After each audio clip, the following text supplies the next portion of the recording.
from your ability to our need, O God. And we pray, Lord, that you may be glorified in the process. Especially as your word take fruits and bear fruits in our lives, bear fruits of righteousness, stability, peace, and godliness. May your word, Lord, be our food. And may you be the true speaker. Use your servant only as your footstool. But speak to your people. And in the name of Jesus, we reject, rebuke, drive away, bind the work of the devil. And set the Spirit free so that you, O Holy Spirit, may work in us and through us. Father, we commit this time to you, confident that you hear as we ask in Jesus' mighty name. Amen. Nanghihina ako. Naramdaman nyo na po ba sa buhay nyo yan na parang isang problema na lang bibigay na kayo? Parang ayoko nang makarinig pa, hindi ko na kaya, tama na muna ngayon, pagpahingahin muna ako.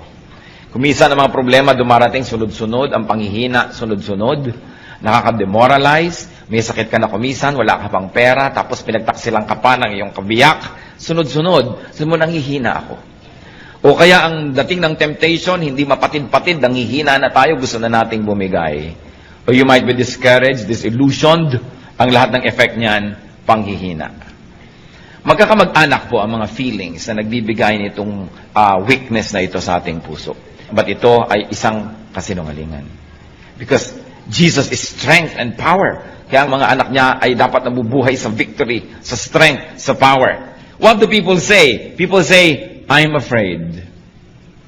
What does God in the Bible say to Christians? Hindi bagay sa'yo. Kung natatakot ang ating mga kapatid, hindi bagay. Sabihan nyo nga katabi nyo, hindi bagay sa'yo ang matatakotin. Diba? Hindi bagay. Bakit?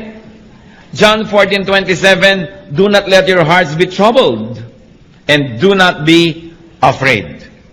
Madaling sabihin, mahirap ipamuhay, lalo naunahan na tayo ng takot, naunahan na tayo ng pandaraya ng kaaway, at tayo sunod-sunod na ng mga kabiguan ang nangyari. We are made to believe and conditioned to believe that we are no match to the enemy.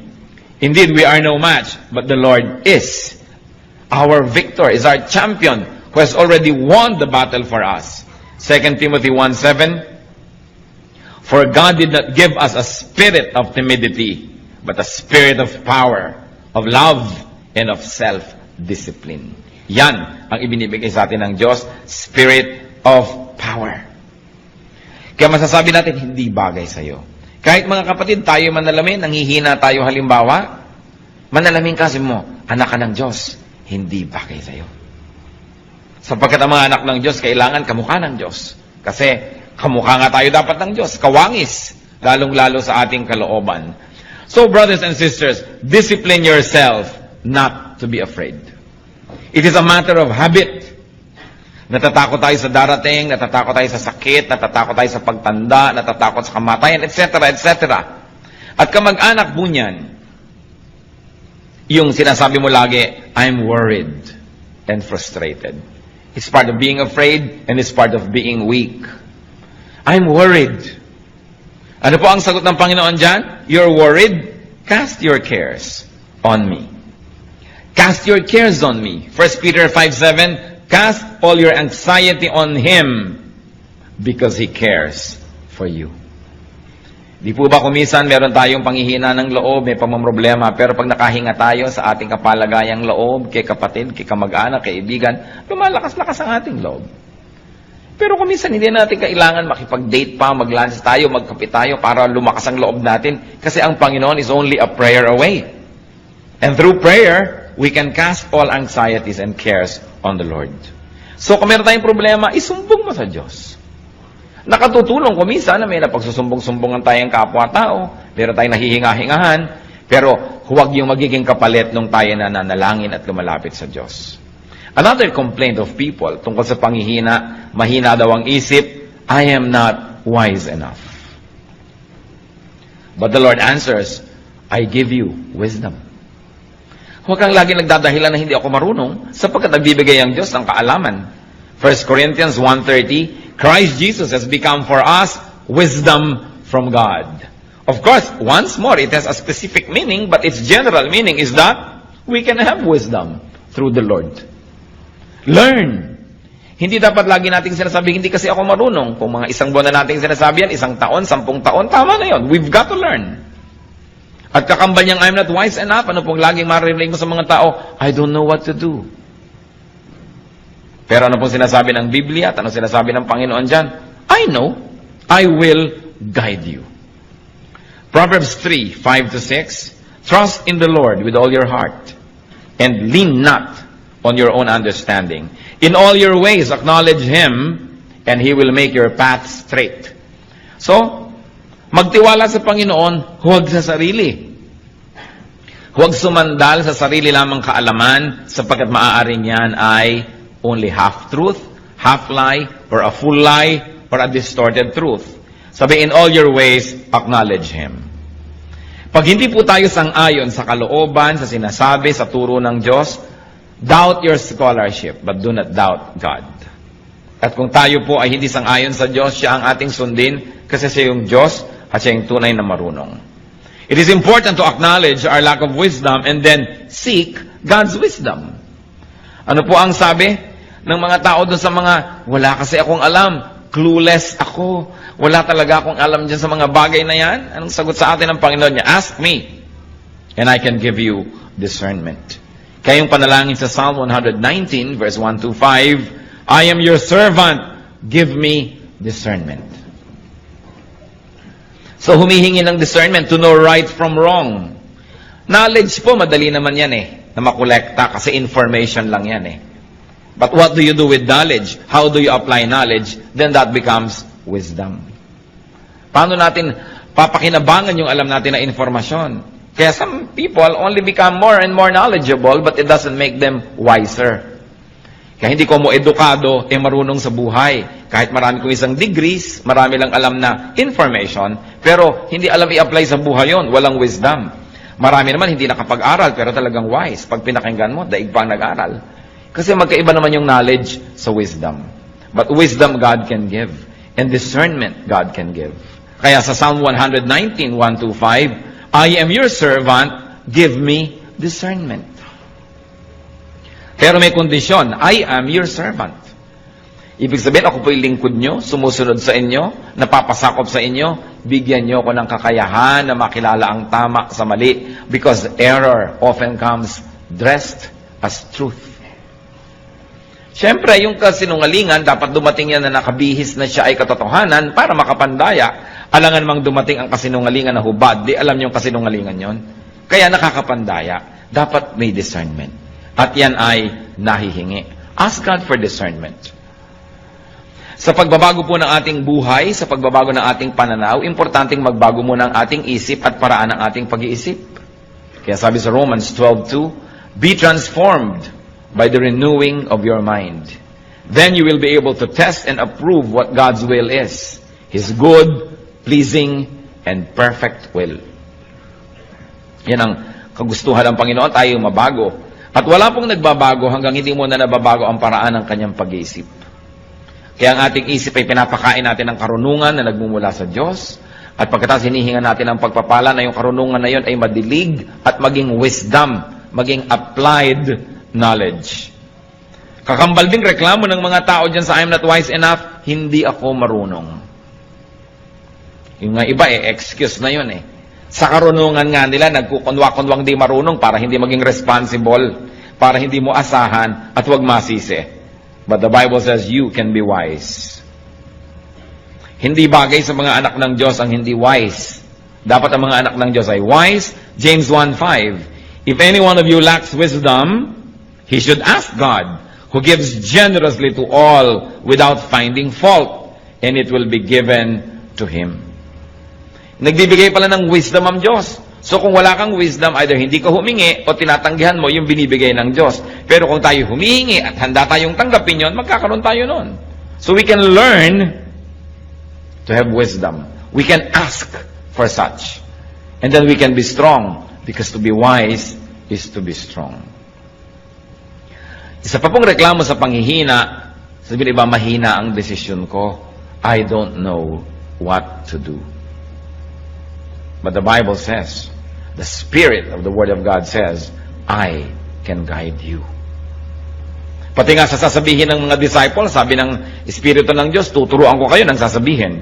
Matthew 10:19, but when they arrest you, do not worry about what to say or how to say it. At that time, you will be given what to say. Yan sabi ng Panginoon, kung darating ang panahon na kayo aarestuhin dahil sa akin, dahil sa aking pangalan, dahil sa pagtuturo nyo, huwag kayong mag-alala kung paano nyo ipagtatanggol ang inyong sarili. Huwag kayong mag-alala kung anong sasabihin nyo. Sa oras na kailangan nyo magsalita, bibigyan kayo ng Espiritu ng Diyos ng mga pinakatamang sasabihin. Kaya mga iba, sabihin mo, mag-Bible study ka, mag-lead. Ay, hindi ko marunong magturo, hindi ko alam sagutin ang mga tanong. O tumurong ka naman, maggawa ka ng ganitong ministry, hindi ko alam ang gagawin. Talaga pong hindi natin alam. Pero ang pangako ng Diyos, if we are His servants, He will give us discernment. Sasabihin natin, Lord, narito na po yung bibig ko, inaalay ko na po sa inyo, kayo po ang magsalita. Narito po ang aking kamay, kayo ang maglingkod through me. Narito ang aking paa, kayo maglakad at pumunta sa gusto niyong puntahan through my body. So I will become a living sacrifice, not a dead one. You can live in me, you can live through me, and you can love through me. That's why we become instruments and channels of God's blessings. Huwag tayong matakot. Ang mahalaga, inaalam natin ang pwede nating alamin. Hindi naman pwede natin sabihin na, oh Lord, kayo na po ang bahala, hindi na ako mag-aaral, wala na akong gagawin, bahala kayo. Nag-aaral pa rin tayo, nagsasanay tayo, at kung darating na yung panahon na kailangan gamitin yon, ang Panginoon ang nagbibigay sa atin ng kakayahan para magamit, maalala, at mabigyan ng tamang korte, hugis at kulay, yung mga dati na nating nalaman para magamit at ilapat sa pangangailangan ng sandaling yon. So we plant, the Lord makes it grow. So nag-aaral tayo, pagkatapos ang Lord ang magbibigay ng kakayahan na i-apply yung ating napag-aaralan. Tungkol pa rin sa panghihina, reklamo po ng marami, I'm so weak. Especially sa pananalig, mahina ang pananalig ko. Nagdadasal ako pero hindi naman ako naniniwalang ibibigay yung dasal ko, lalo't medyo extraordinary, medyo himala ang hinihingi ko, lalo't medyo hindi ko kita yung kasagutan. Kulang ako sa pananampalataya. I'm so weak when it comes to faith. But the Bible says you can be full of power. You know, the first century Christians were known not for their knowledge, but for their power. Pag ipinagpe-pray nila yung mga may sakit, nagagalingan. Pag may mga ginagawa sila, kahit imposible, nagagawa. And you know, the power to forgive, the power to love, that's the greatest power. Hindi po nasusukat yung power sa kaya nyo magbuhat ng mga tone-toneladang bakal, o kaya kaya nyong lumangoy ng milya-milyang dagat, o kaya kaya nyong tumalon mula sa taas-taas ng mga pinanggagalingan. Well, that is strength, it is not power. Ang tunay na power yung nagmumula sa kalooban. Yung nakakamuhoy ang isang tao, tas naiibig mo pa rin, that's power. Yung mahirap magpatawad, nakakapagpatawad ka, that is power. Yung sa halip na magagalit ka, naiibig mo yung kapwa, nagkakaroon ka ng puwang ng pangunawa sa kanya, that is power. And God gives that power. Ang sagot ng Bible sa mga weak, you can be full of power. Pwede kang mapuspos at mapuno ng kapangyarihan. Kaya hindi sapat yung excuse na I am so weak, because the Bible says you can be full of power. Hindi sapat na tayo ay maging puro bigay na lang ng bigay ng excuse. Luke 17:6, He replied, if you have faith as small as a mustard seed, you can say to this mulberry tree, be uprooted and planted in the sea, and it will obey you. Kung meron daw maliit na pananampalataya, kahit kasing liit man lang ng buto ng mustasa, na mas maliit pa yun doon sa ulo ng aspile, sabi ganon, kahit itong punong ito, utusan mong buhatin ang sarili niya at bunutin at itanim sa tubig, yun ang kanyang gagawin. Siyempre, isa yung talinghaga na sinasabi sa atin, walang imposible sa nananalig. Acts 1:8, but you will receive power when the Holy Spirit comes on you. So, Christianity is all about power. Kaya sinabi natin kanina, hindi bagay sa anak ng Diyos yung mahina.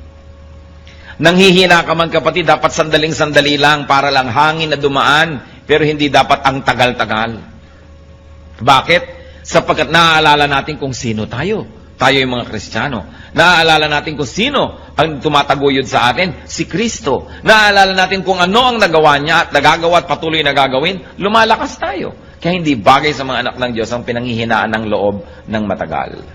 Paminsan-minsan, dinadapuan ka, parang langaw, ayaw mo man, nadadapuan ka, pero siguro naman nabubugaw mo para hindi magtagal. So, ganun din yung mga espiritu ng panghihina. Pag dumapo at nadayakat ng hina ka, teka, sino ba ako? Anak ako ng Diyos. Sino ba yung nagsusustain sa akin? Si Kristo, na pati ang kamatayan ay kanya nagapi. Sino ba ang kakampi ko? The Lord of Lords, the King of Kings. So, bakit ako ganito? Hindi bagay sa akin. Therefore, the Bible says, you can be strong. 2 Corinthians 12:9.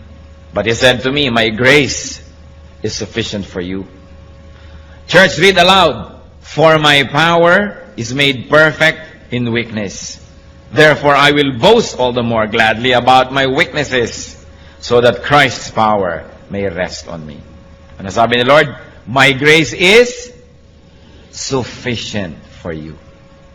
My power is made perfect in weakness. Kaya sabihin natin, Lord, weak po ako sa area na yan. Sabi niya, mabuti. Strength ko yan eh. Hindi ka aasa sa sarili mo, umasa ka sa akin at makikita mo magiging strong ka. Lord, 3 araw na ho, weak pa rin ako. Kasi hindi ka umaasa sa akin, umaasa ka sa sarili mo. Lord, weakness na weakness ko po, yung ganyang magagandang mga babae. Sabi ni Lord, strength ko yan. Umasa ka sa akin. Halika, tuturuan kita, tutulungan kita. Lord, weakness ko po yung pera. Pag pera na pinag-uusapan, talagang nalilito na ako. Kung nasan ang kaliwa at nasan ang kanan. Sabi ni Lord, strength ko yan. Tuturuan kita.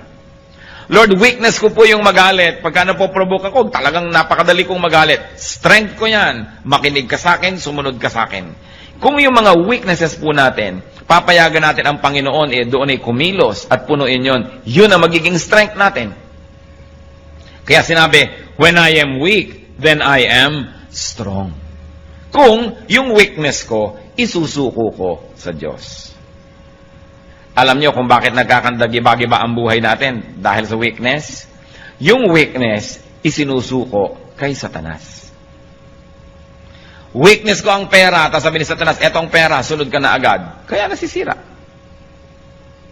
Weakness ko ang kagandahan, so eto ngayon dumaan si maganda. Nasira ka na. Weakness ko yung pride, so tinempt ka ni Satan to be proud because God will not tempt you to be proud. O bumigay ka na, naging ka ng proud, nasira. Tatandaan po natin, yung weakness can make or break you. Your weakness can make you if you surrender it to Christ and let the strength of Christ apply to that weakness.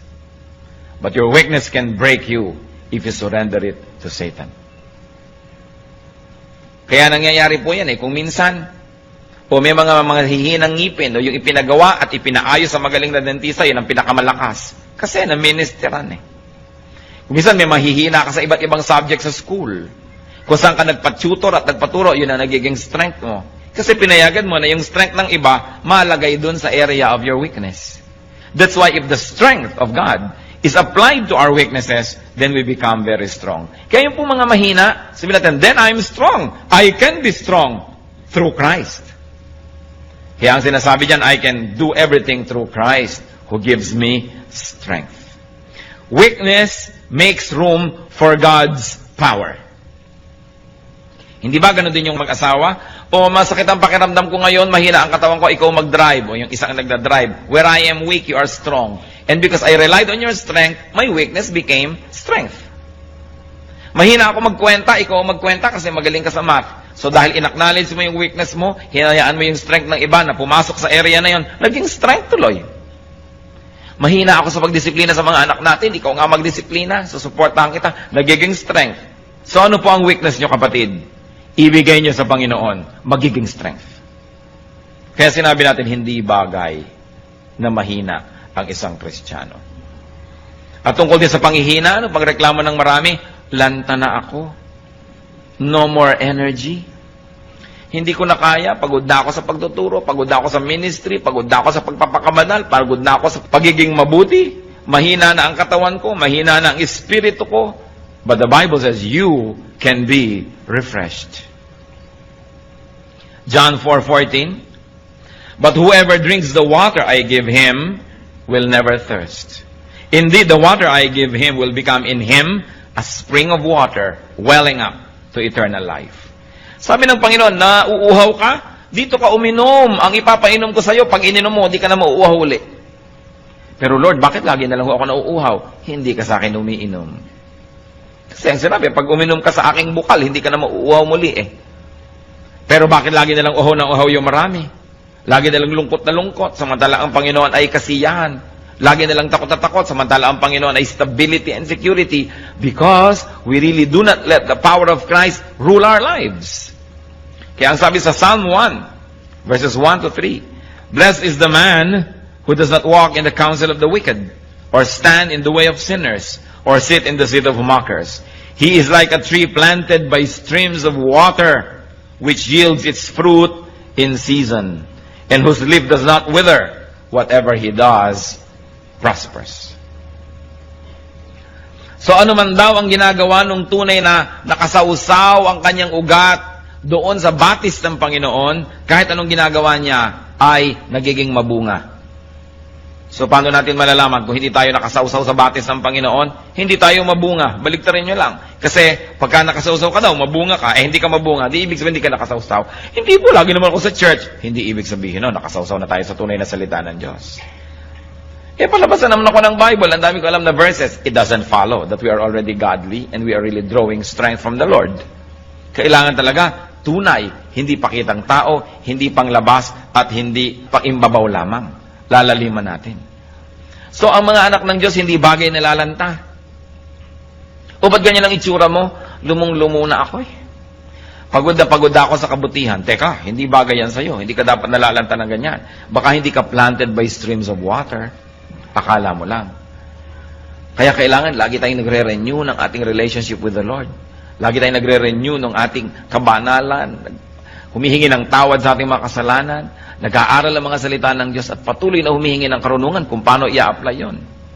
Yung iba ang panghihina nila, hindi ko kayang gumawa ng mabuti. Ano? Yung biyanan ko, kakausapin ko, hindi ko kaya yan. Ano? Tutulungan ko yung mga dating umisulto sa akin, hindi ko kaya yan. Ano pong reklamo ng iba? I cannot afford to do good. Yan ang aking weakness. But the Word of God says, I can give you enough supply, enough strength, so you can afford to do what is good. 2 Corinthians 9, verse 8. And God is able to make all grace abound to you, so that in all things, at all times, having all that you need, you will abound in every good work. Yan po ang pangako. Aapaw tayo sa mabubuting gawa, sapagkat sa lahat ng panahon, aapaw ang grasya ng Diyos sa ating buhay, sa lahat ng oras, sa lahat ng lugar. You will have everything you need. In that case, you will overflow and you will abound in good works. Yan po ang kalooban ng Diyos para sa atin. Hindi maging mahina tayo sa paggawa ng mabuti. Marami mga tao mahina sa paggawa ng mabuti pero malakas sa paggawa ng masama. Hindi makapagpakumbaba, hindi makapagsabing I'm sorry, pero kayang-kaya niya magsabi ng masasakit na salita sa kapwa. Pag I'm sorry, hindi masabi. Pero pag masakit na salita, kaya.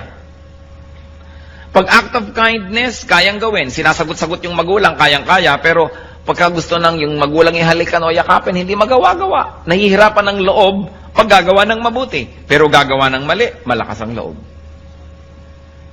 Pagka mandadaya, malalakas ang loob. Pagka aamin ng pandaraya, paghingi ng tawad, hindi kaya. Bakit nga ba ganun ang maraming tao? Ibig sabihin lang, hindi tayo lubos na nakasawsaw sa batis ng Panginoon. Kasi bakit pagka may energy pag nakikipag-away, kayang-kaya. Pero pagka gagawa ng mabuti, nahihiya. Ngingiti lang sa kapwa, hindi makangiti-ngiti. Napakarami pong tao gustong ngumiti, pero ayaw lang, nahihiyang ngumiti. Ayoko ngumiti, nakakahiya. Pero kayang-kayang manimangot. Yung gagawa ka lang ng mabuti, nakakahiya. Bakit babaligtad na yata? Kaya sabi, you will abound in every good work. That's why we have to be immersed in God's water. In God's perfect living water.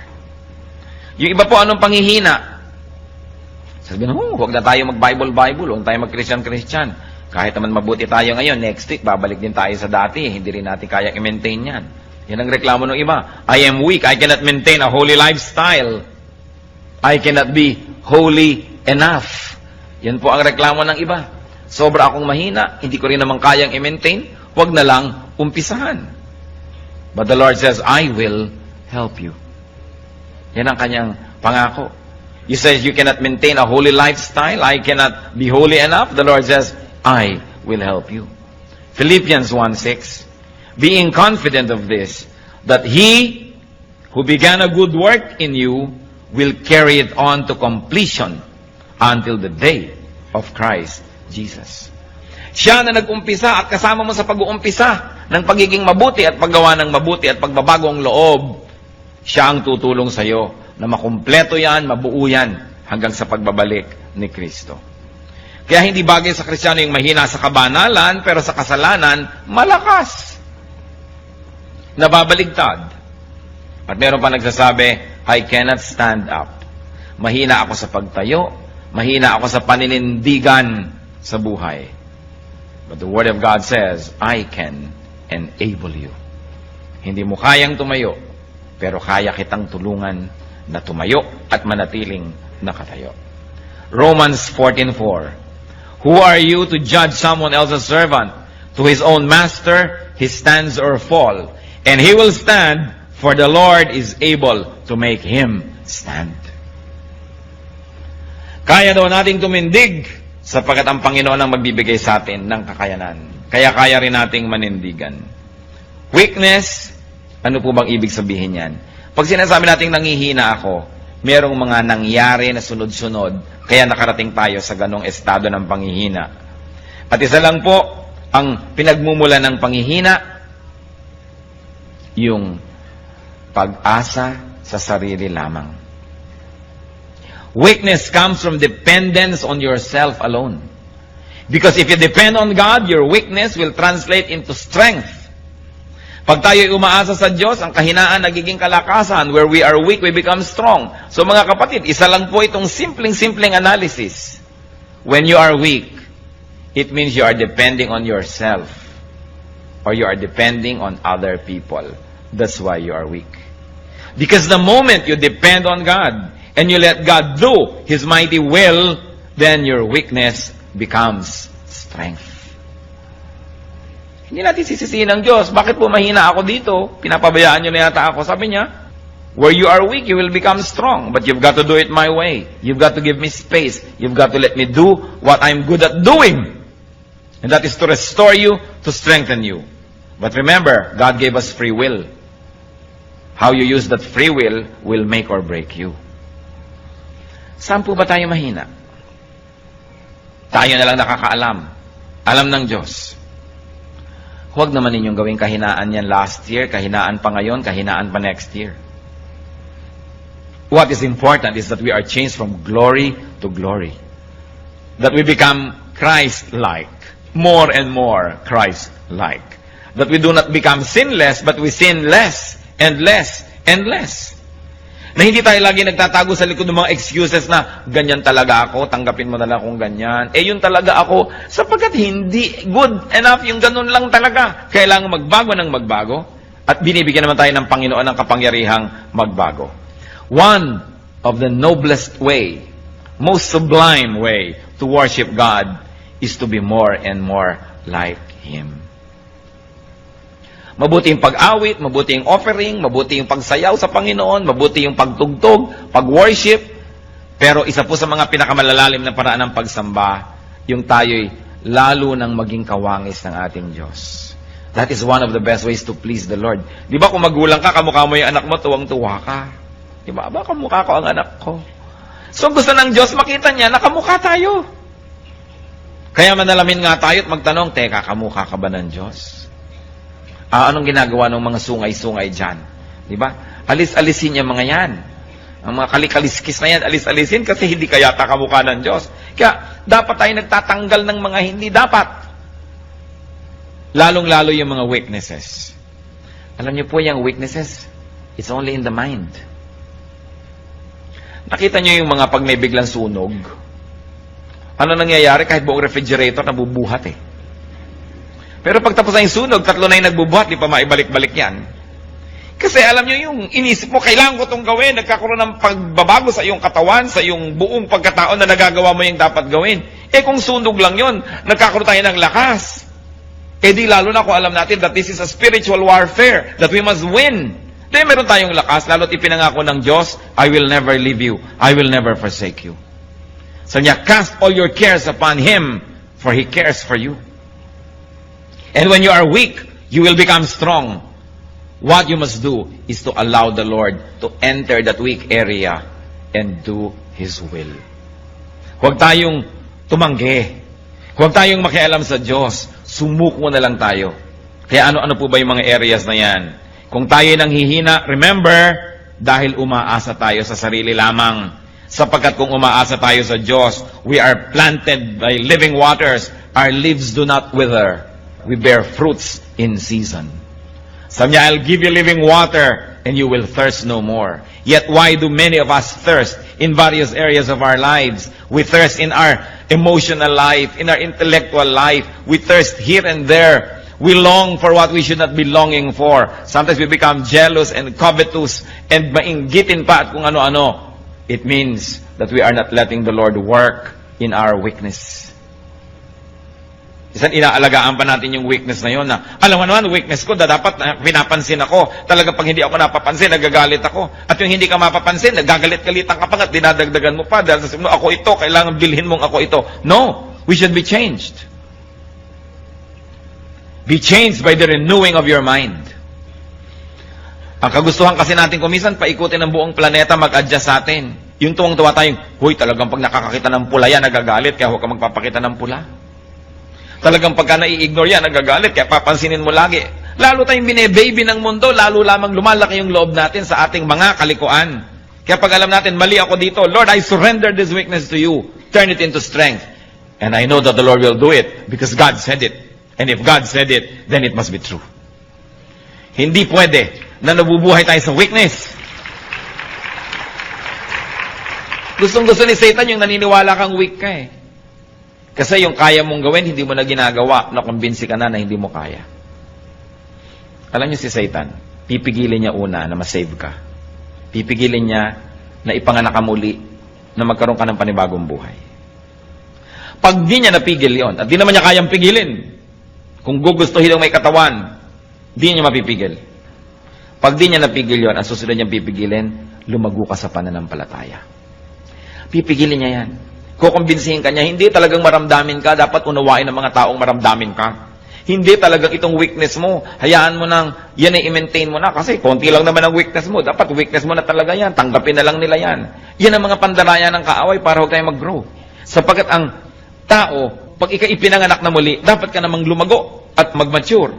Kaya ang goal natin, first is to have a new life, the rebirth, and then to grow into maturity. Pero ang dami hindi nagmamature. Because they continuously believe in the lies of Satan na okay ka na, pwede na yan. Kailangan hindi. Kailangan patuloy tayong humihingi ng pagbabago. At pag nag-grow ka, nagiging kang strong, anong gagawin ni Satan? Bibigyan ka ng mga kadayaang, mahina ka, hindi mo kaya.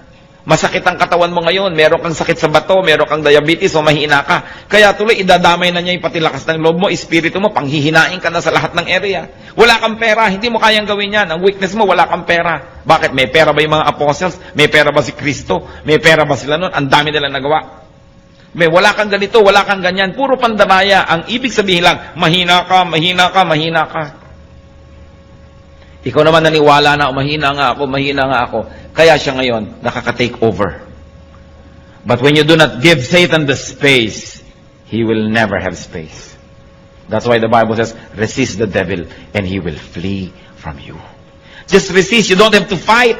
Bakit mo lalabanan yung demonyo? Ay malakas yun. Nilabanan na siya ng Panginoon at natalo na. Kaya hindi na dapat tayong parang lagi nakikipagtunggali. Sabihin natin, teka, tapos na ang labanan na. Bakit nakikipaglaban na naman ako? Nadaraya yata ako Narito na lang ako para kunin yung premyo. Narito na lang ako para mag-enjoy ng victory ng Panginoon kasi siya yung lumaban para sa akin. Ano't nakikipaglaban na naman ako? Dinadaya tayo eh. Victory is already ours. Kaya pag nadadaya kang hindi ko to kaya, sabi mo, it's a lie because the Lord already rose from the grave. Binayaran na lahat ng kasalanan. Tinalo na si Satanas. Bakit ako mamumuhay na talunan? Bakit? Alagad ba ako ni Satan? Hindi. Bakit katalunan? Siya yung talunan. Dapat dito ka sa kabilang panig sapagkat ang Panginoon ay nanalo. Kaya tayo, we can have victory.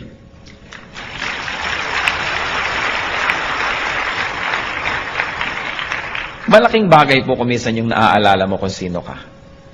Meron akong kilala. Napakabuti ng pamilyang nilakihan, mabuti naman yung naging foundation ng kanyang buhay. Sa kalagitnaan ng buhay niya, nalulung siya sa mga bisyo, nakasama niya mga maling tao, nadala siya ng nadala sa mga putikan at sa mga kasalanan at sa mga kamalian, naiba siya ng naiba yung pananaw niya sa sarili niya, nawalan siya ng self-respect, nakalimutan niya pati table manners na alam naman niya, nalimutan niya yung pagbibihis ng tama na alam naman niya, kasi hinila siya ng hila pababa ng kanyang environment. Pero minsan nakasakay siya sa jeepney at sa traffic. Napag-isip-isip niya kung sino siya at sinong pinanggalingan niya. Sabi niya, teka, pag tinitingnan ko yung sarili ko, hindi ako ito. This is the distorted version of me. And I was distorted because of the wrong company I kept. I was distorted because of the wrong beliefs I espoused. I was distorted because of the wrong activities that I indulged in. Babalik ako sa aking sarili. Babalik ako kung sino ako talaga. At ginawa po niya yon. At nakabalik siya sa kanyang dating status. May paggalang sa sarili, merong dignity, at iginagalang ng iba. Tayong mga anak ng Diyos, we are created for holy work. We are created for dignity. We are created for respectability and for fruitfulness. If this is not happening in your life, mag-isip-isip dahil hindi ito ang tunay niyong pagkatao. Tayong anak ng Diyos, ang pagkatao natin, yung pagkatao ni Kristo. Yung Espiritu ng Diyos. Kaya kailangan nabubuhay sa buhay natin yan, sa puso natin. Titingnan natin ang mga pinagsasasabi ng ating bibig kung tama sa identity natin, ang ating lifestyle, ang ating ginagawa. We are a royal priesthood, a holy nation, servants of God. Less than that, hindi bagay sa atin. Kaya dapat meron tayong dignity. Hindi hahabol-habol ka ng kahit konting pagtingin, namamalimos ng pag-ibig kahit na isang laang kaluluwa sa impyerno may umibig lang sa'yo. Mateka, iniibig ako ng Diyos. Kung kailangang ibigin mo ka na, magkakasala pa ako, habul-habulin lang kita, wag na, sa'yo na ang pag-ibig mo. Hindi bagay sa akin yan. Anak ako ng King of Kings and Lord of Lords. Hindi bagay na isinasangla kong kaluluwa ko, magkapera lamang, magkaroon lang ng mga hinahangad ko. Kayang ibigay sa akin yan ng Diyos, God's way, not through Satan's way. Don't live in a lie. You are a child of God. Mahalaga inaalala mo, sino bang magulang ko? Di ba ang Diyos? Hindi naman si Satanas. Ba't ganito ang nangyayari sa buhay ko? Bakit sinusunod ko si Satan? Mali. Sino tayo? Sabi sa Bible, but you are a holy nation. You are a royal priesthood. You are the children of God, children of light. You are the inheritors of all of God's creation. Seed of Abraham through Christ. Pag naaalala natin kung sino tayo, mamumuhay tayo above all our weaknesses. Mamumuhay tayo na kagalang-galang na paraan. Kung kinakailangang mabawasan yung material blessing na yan, basta maging kagalang-galang tayo, di bale. Pero hindi tayo magpapakahamak, nagpakadusta-dusta, magkaroon lang ng kotse, magkaroon lang ng bahay, magkaroon lang nito. Sapagkat lahat ng bagay na yan, lilipas din. Hindi kailangan na yung espiritu, which is forever, will be sacrificed for something, for some matter, which will decay in a matter of years. It's important to remember who we are. Because when we do, we live according to the true identity. Sasabihin nyo, pero, sino ba ako? Dati naman talaga akong taong putik. Dati naman talaga ako nasa kasalanan. Dati naman, no! 2 Corinthians 5:17, if anyone is in Christ, he is a new creation. The old is gone, the new has come. May bago na tayong pagkatao at dapat tayong mabuhay according to that new person and new personality. Nilimutan ng Diyos yung dati nating mga ginawa, mga kasalanan at mga pagkakamali. Bigyan tayo ng bagong pasimula. Kaya dapat yun na ituloy na natin. Hindi yung sinasabi sa Bible that the seed is washed only to wallow in the mire. Hinugasan na ng hinugasan, pagkatapos babalik din lang sa putik.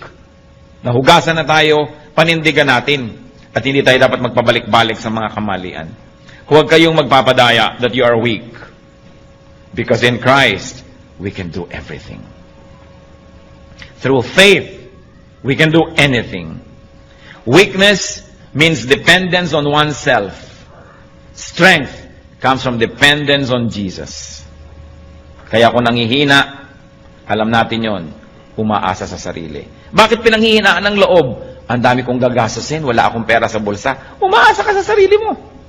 Maaaring bigyan ka ni Lord ng pera, o maaaring alisin niya yung gagastusin, o maaaring bigyan niya ka ng kalakasan para harapin yon.